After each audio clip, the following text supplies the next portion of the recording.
geçer sakit, sessizce, hiç ne kalmaz geride.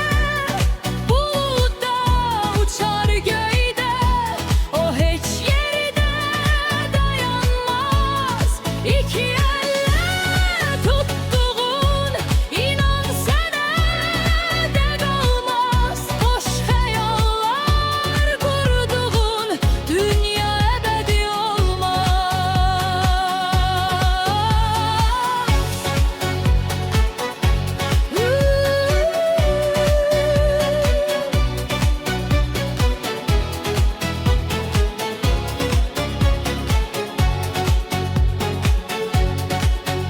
Gün batar, gece gelir, her an seni öyreder. Geçmişte kalan səhvlər, gələcək üçün dərslər. Hər səhv qoyur izlərin, hər bir itki güc verir. Əlb açıq, baxış dərin, anı yaşa, vaxt gedir. Hər nəfəsiz buraxır, səma altda gedirsən. Bax, gələcək çağırır, həyat dərs öyrənirsən. Əvvəla olanı ver sözləri, xəyalları.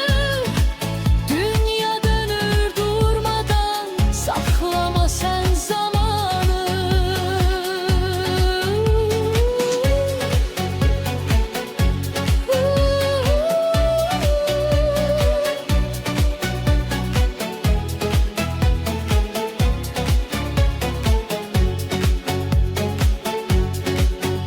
Hayat söylediğin yol hiç kazanmak değildir. Tek tek senden alır, o yükünü yüngülleştirir. Bir yarpaq düşen zaman meşe sükuta dalır.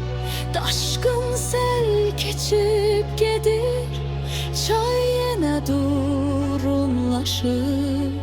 İnsan derdi değinir, bundan